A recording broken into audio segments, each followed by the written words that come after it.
Welcome to another topic on the gastrointestinal system in continuation with the hormones and regulation of feeding and energy expenditure. So, welcome to part 3. So, we covered part 1 and 2. So, this is a part 3. We have the one more thing, the part 4 is left. All right. So, let us start the part 4 hormones and feeding and energy expenditure. Let's do objective 1 and objective 2 we covered in part 1 and 2 videos. So in this video we are going to cover the appetite, satiety, hyperphagia, aphasia, effect of dietary calorie intake and calorie burn on weight balance. And also we can see the role of appetite, metabolic rate and maintenance, short-term and long-term energy balance, fat storage. Also, we are going to discuss the three normal components of energy expenditure and also the calorie intake, energy expenditure variables, and anorexogenic, or exogenic hormones, main release triggers and the mechanism of action, and also location functions of hunger center, satiety center, and the role in weight management, and the importance of hypothalamus in the control of appetite, like arcuate nucleus, paraventricular, ventromedial, lateral hypothalamic area. Okay, and objective 9 and 10 we are going to cover in the part 4. Right, so let us start the part 3. So in the outline we covered up to 4 in the part 1 and 2 videos. Here we are going to cover the section 5, that is energy balance. And also you can see the flow nicely I created, so you can go one by one. There are 10 uh, topics we are going to touch in this video, right? The first one, let's recollect the content from the previous video. A 67-year-old man with diabetic gastroparesis is prescribed a prokinetic agent, right? You see the kinesis means movement. Where the movement? We are looking in the gastrointestinal system, right? And also that acts as a motilin receptor agonist. You see the motilin also the movement, correct? So just recollect the name of the medication we discussed in the part 2 video. All right, is it octreotide? Is it erythromycin? Is it somatostatin or loperamide? Pause the video, come up with correct answer. All right, I hope you guys got the correct answer. The correct answer is erythromycin B. And also the medications, you don't need to panic about how I can remember thousands of medications. If you analyze most of the medications, they give some meaning what it is, whether it is an activator or inhibitor, right? See, for example, first one, octreotide, always the medication end with the tide. They are like agonist. They are like peptides. Okay, so this octreotide is a somatostatin analog. It acts like a somatostatin. Okay, so here we are looking for motilin agonist. So that is the erythromycin macrolide antibiotic. Okay, so this is a somatostatin analog. The next one, somatostatin, you see the name stat. Stat means inhibition. So somatostatin means, so this is a universal inhibitor hormone. It inhibits all the secretions of hormone. The next one, loperamide. So loperamide belongs to the opioid medications. So loperamide, when you see the medication name here, opioid, okay? And also it acts like a opioid. Loperamide, usually opioid activation that leads to constipation. Okay, so these are mainly for the diarrhea. So this is not motility. So loperamide decreases the motility, not it does not increase the motility. All right. So erythromycin is a motilin receptor agonist that produces the strong prokinetic effects by stimulating what? So migrating motor complexes like contractions. So octreotide is the somatostatin analog, loperamide is the antidiuretic opioid. All right, the next question, the somatostatin secretion from delta cells results in which of the following physiological effects? So we already just discussed the somatostatin, right? Does it increase the secretion of gastrin? Does it increase the release of CCK and VIP? Or inhibition of gastrin secretin, CCK, VIP, insulin and glucagon? Stimulation of migrating motor complexes. So we already discussed the correct answer. I think you guys got this one. Maybe pause the video, come up with the correct answer. I think you got the correct answer is inhibition of gastrin, secretin, CCK, VIP, insulin and glucagon. So somatostatin is a universal inhibitory hormone. STAT inhibition. Alright, so let's come to the first topic on this video, calorie intake and weight gain. So calorie intake and weight gain, because where you get these calories? The calories we get from the carbohydrates, fats, proteins that can all be used by the cells to synthesize large quantities of adenosine triphosphate. So that is used for the energy source of almost all other cellular functions. So for this reason, ATP has been called as the energy currency of the cell metabolism. Okay. So indeed, the transfer of energy from the food stuff to most functional systems of the cells can be performed only through this medium of ATP or the similar nucleotide like guanosine triphosphate, right?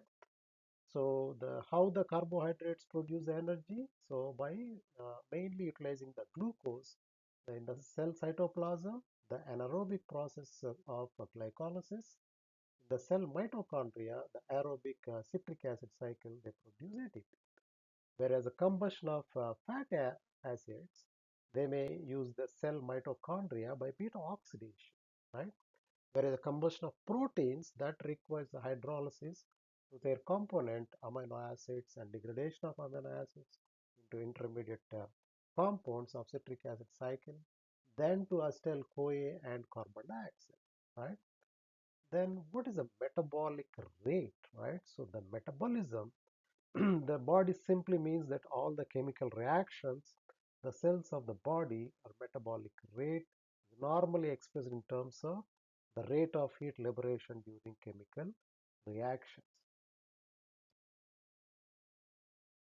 So usually the calorie is the unit for the energy released from the different foods or express different functional process of the body.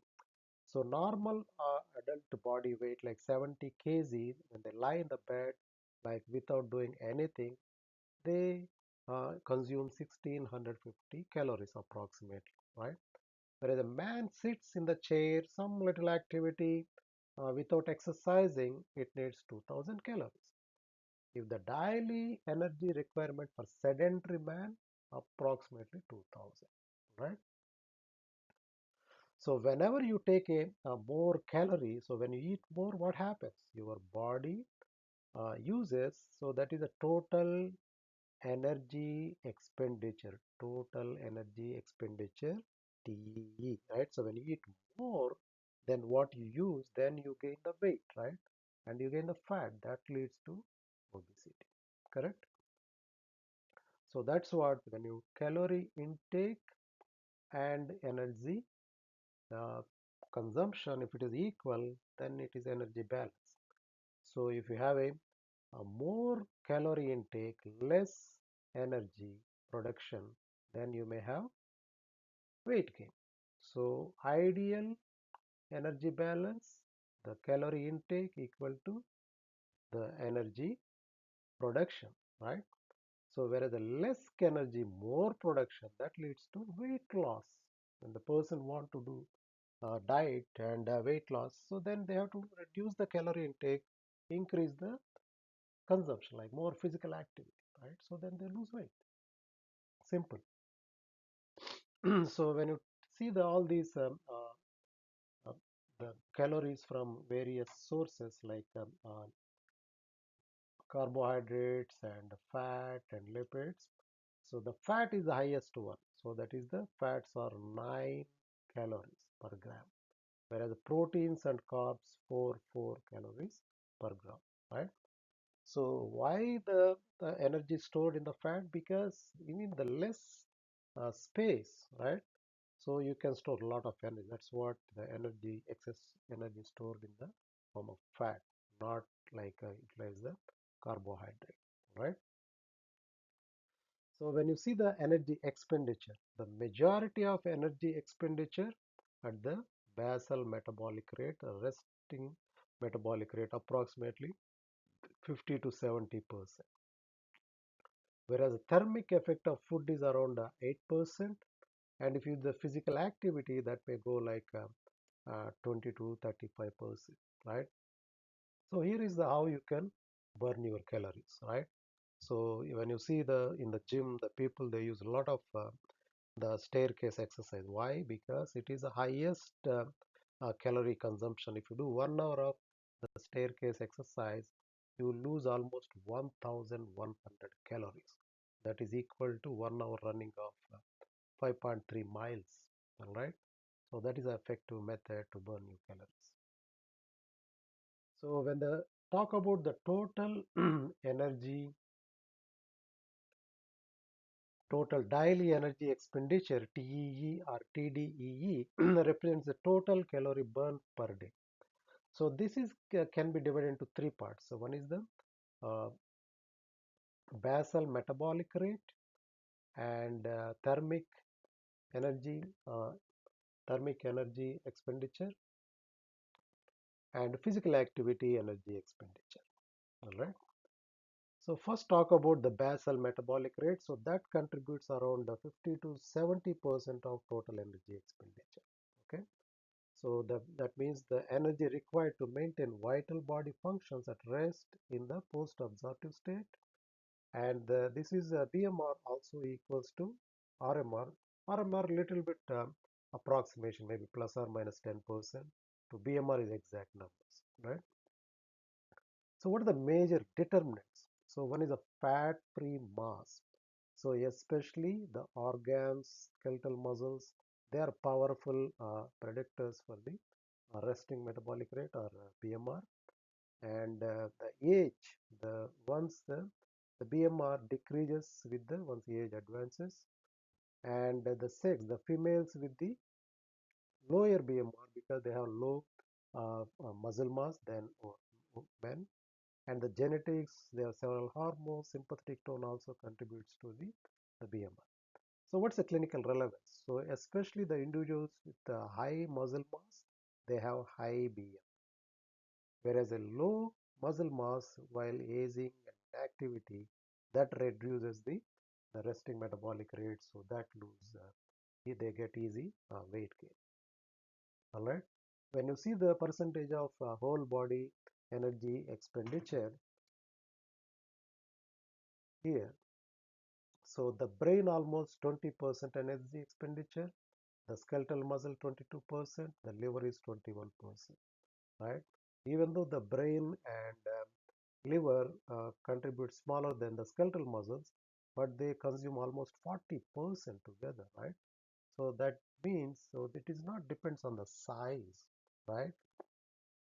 So organ weight is not a good indicator, correct? So because the brain is a less weight than the skeletal muscle, but energy use is more. All right. So the take-home message: the overall BMR contributes 50 to 70% energy expenditure. The 20% physical activity, the thermal effect of food is like 8 to 10%. All right. So the thermic energy and effect of food means that means the energy expended to digest, absorb, transport, store the nutrients, right? So normal digestion process. So this is also called as a diet-induced thermogenesis or diet energy expenditure DE. The macronutrient differences like a protein, highest thermal effect of food, especially the protein. The carbohydrates have moderate, the fat is the least. So what's the clinical application of this? So the thermal effect of food is a relatively stable and difficult to manipulate.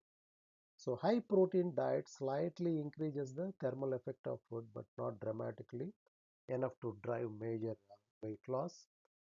The physical activity that varies, like sometimes 20%, 25, that's what it's approximation 25%. So that is a highly variable. So what is this physical activity? Energy expenditure.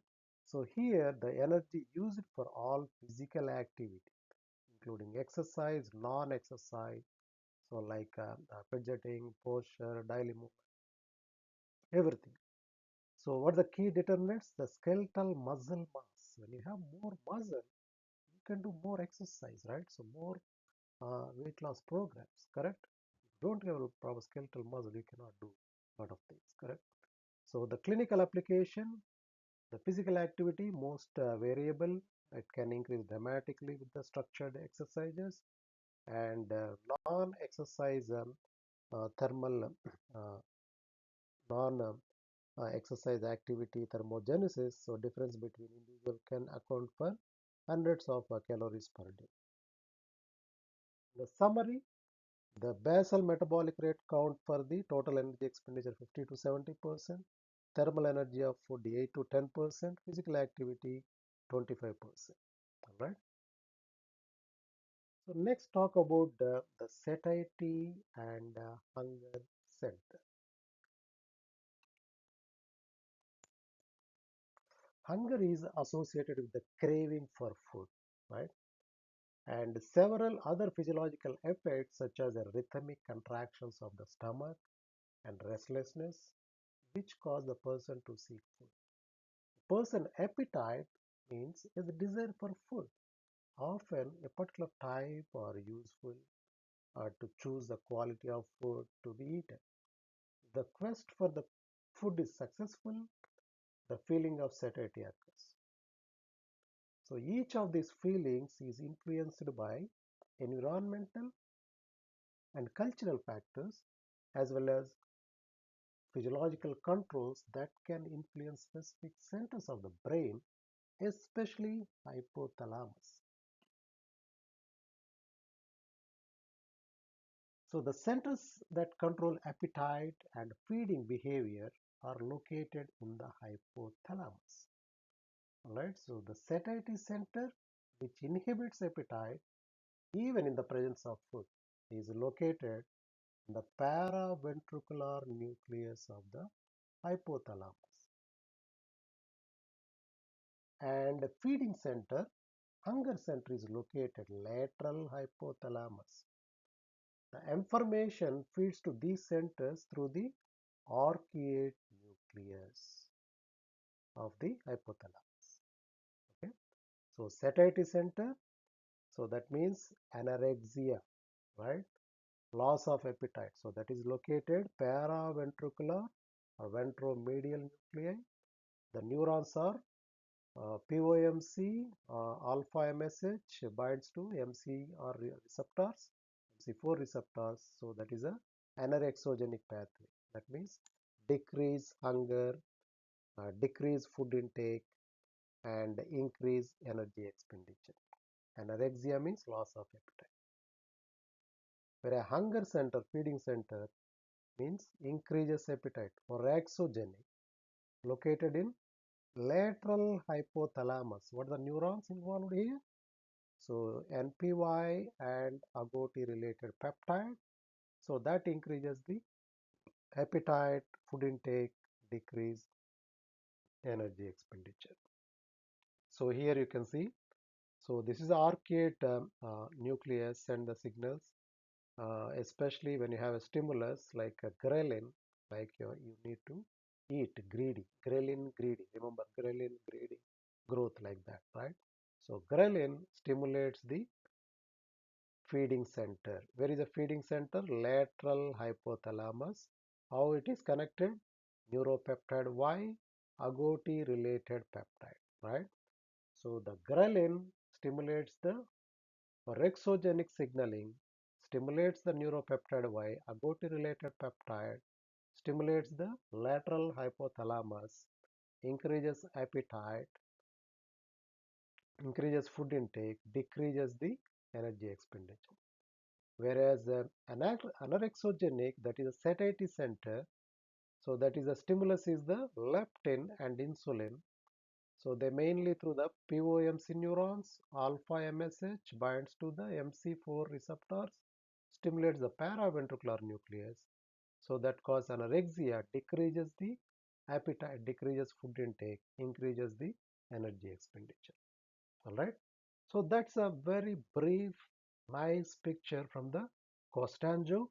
So that will clear you. So what is the feeding center, hunger center, and satiety center? All right. So next one is how this hunger center and satiety center discovered. Okay, so the discovery of hunger center and satiety center during the experimentation on the rats. So especially the rats with the tumors causing lesions in the lateral hypothalamic area. So that means no hunger, right? So there is no stimulation. They did not eat.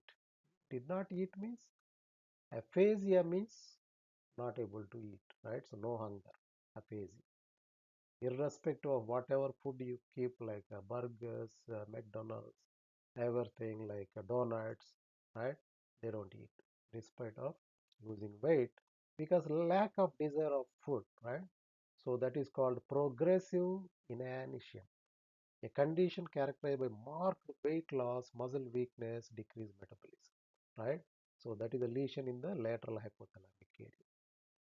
Whereas lesions in the ventromedial, that is satiety, so that means they did not satisfy whatever food they eat.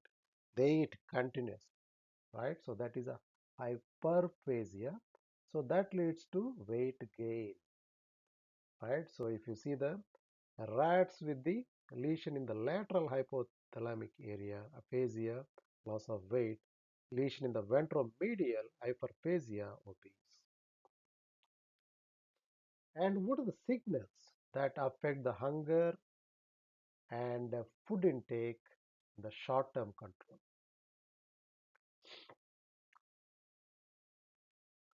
When a person driven by hunger to eat voraciously or rapidly, that turns off the desire to eat when they have eaten enough, right? So there has not been enough time for the change in the body energy stores to occur. It takes hours for enough nutritional factors to be absorbed into the blood to cause the necessary inhibition of eating, right? So it is important that a person not overeat and they eat an amount of food that approximates nutritional needs. There are several types of rapid feedback signals are important for these purposes. Let's see what are those. So the regulators of these are signals for these neural nutrients in the blood, GI hormones, and psychological factors. So let's talk about the first one is neural signals. So this is the one method that brain uses to evaluate the contents of the gut through the vagus nerve, right? So acetylcholine fibers that carry signals between the brain and gastrointestinal tract. Whenever you have a food, it stretches the gastrointestinal tract, so that inhibits the appetite upon distension of the gastrointestinal tract and it signals along the vagus nerve afferent pathway inhibiting hunger center. So that's a one neural pathway. Where a hormonal pathway like the hormones like insulin, cholecystokinin, they are released from the gastrointestinal tract during food absorption, right? So we covered this one in the last video. And act to suppress the feeling of hunger. The cholecystokinin is the key suppressing hunger because it's a role in inhibiting neuropeptide Y, glucagon, and epinephrine levels during the fasting and stimulates the hunger. So ghrelin, as a hormone produced by the stomach, is the appetite stimulant.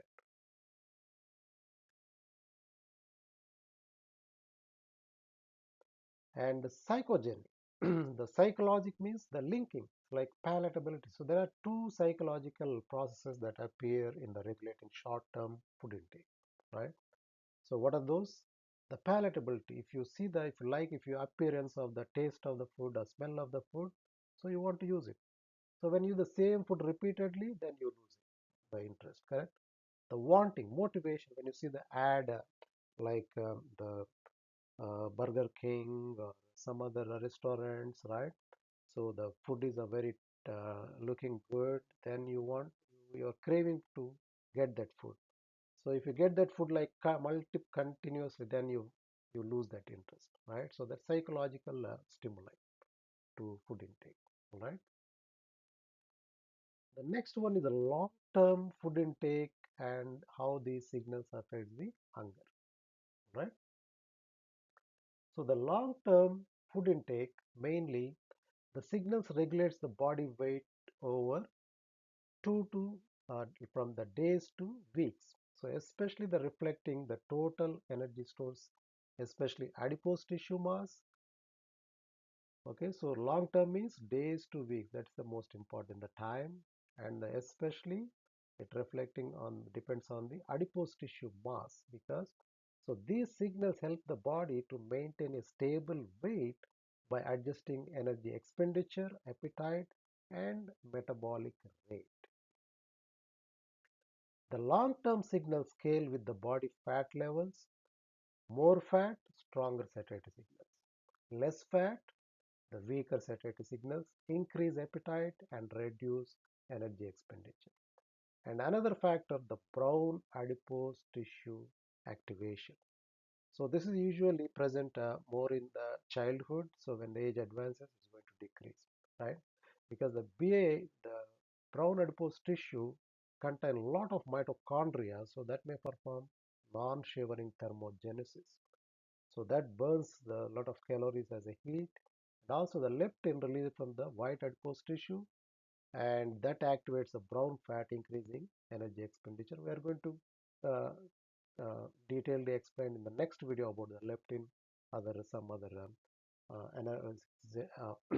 appetite and loss of appetite hormones in the next video. And the brown adipose tissue has a major effector of long-term weight regulation. And also estrogen also plays important role because it increases the sensitivity of the leptin. It also helps to maintain the lower body fat in the premenopausal. So once you have the menopause estrogen deficiency, there is a reduced leptin sensitivity, so weight gain tendency. So here you can see the areas of the location of where is the brown fat locations in the body. The next one is anorexogenic and orexogenic signals within the hypothalamus. So what are the orexogenic signals? Like a increased glucagon, increased ghrelin, increased epinephrine during fasting, that promotes the uh, agouti-related peptide and NPY. So that stimulates the hunger center, whereas insulin and CCK that inhibits the neuropeptide YNPY, that stimulates the POMC and CART that inhibits the hunger center. Whereas anorexogenic neurotransmitters like alpha MSH that activates the ventromedial or paraventricular nucleus that stimulates the satiety center. And gamma MSH neurotransmitter activates the arcuate POM cart and that inhibits the hunger center. All right, so when you see whenever you have the decreased food intake fasting state, you have release of ghrelin.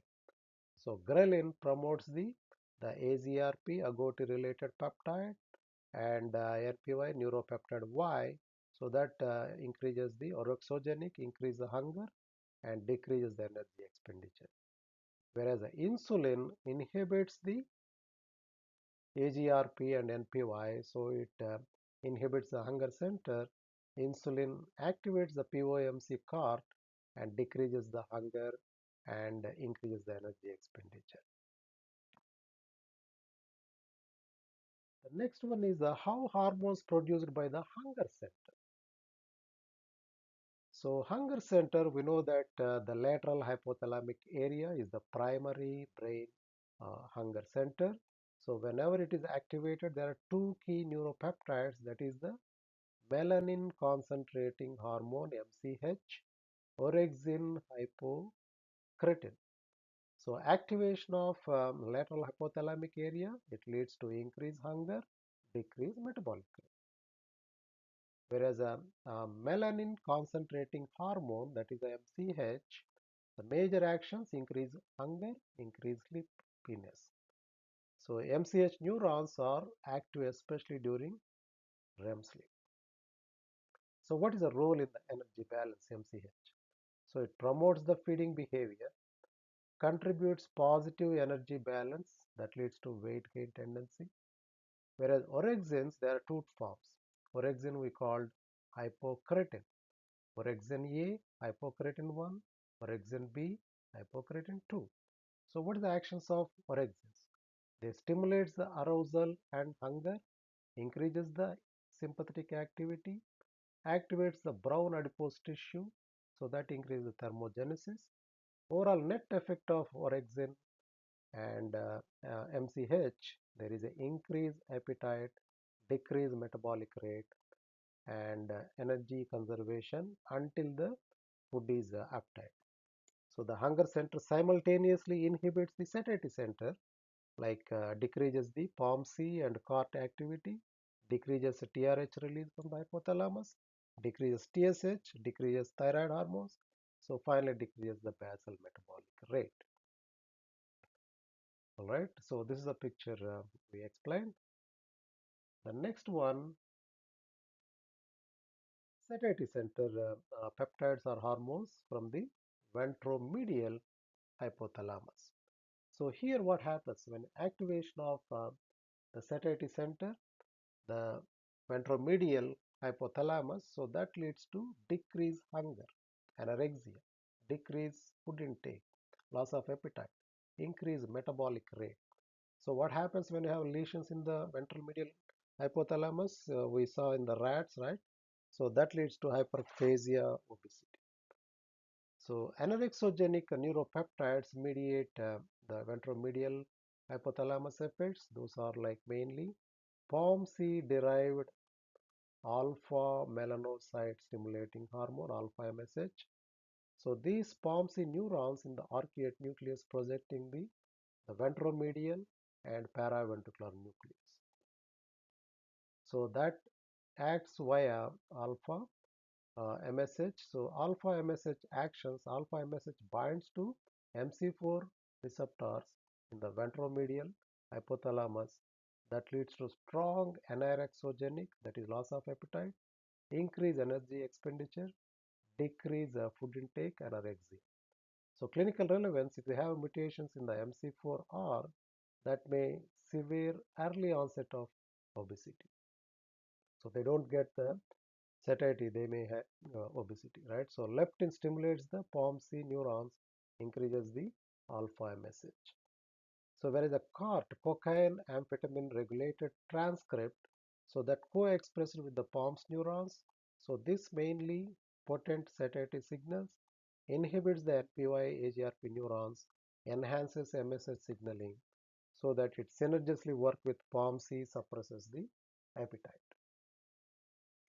And also other hormones like cortisol releasing hormone, thyroid releasing hormone, oxytocin, all these contribute satiety. All right. So here is the summary table. So you can review this. The next one, how satiety centers oppose the hunger center hormone. So when you see the hunger center, lateral hypothalamic, whereas satiety para ventricular nucleus or ventromedial hypothalamus, the MCH increases the hunger and sleep, whereas alpha MSH decreases hunger. Orexin increases the hunger, wakefulness, whereas COR decreases the hunger. Decreased TRH decreases metabolic rate, whereas increased TRH increases metabolic rate. So the hunger center drives the feeding behavior. Satiety center terminates the meal's loss of appetite.